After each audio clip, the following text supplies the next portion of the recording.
哇，熟到嗱，幾靚啊！4月初，早春第一果枇杷進入到大熟期，喺從化呂田鎮安山村嘅香蜜小鎮，果農正喺度搶摘成熟嘅枇杷。生好多，22隻、30隻都有，要蔬果。多數都係6、7隻到，6、7隻比較大隻啲。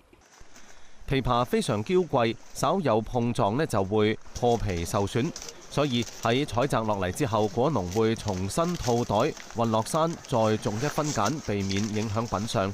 定期嘅，要睇下有冇蟲害啊，同埋之類嘢啦。多數都係落啲有機肥啊，唔噴其他嘢嘅。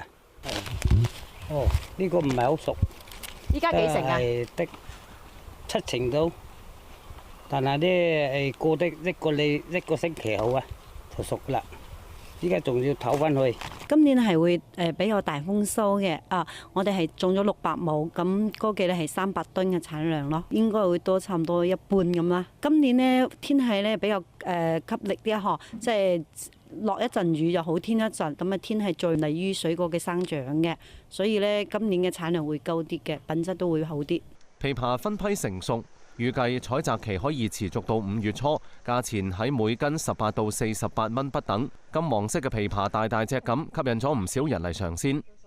我哋咧呢啲果啊，佢生啲果斑咧就係證明成熟度高。止咳啊嘛，係嘛？好甜啊，而且又街市賣嗰啲係腍少少，食上嘅感覺冇咁新鮮。咁啊呢啲真係現摘現食嘅，真係新鮮，我哋食到噶嘛。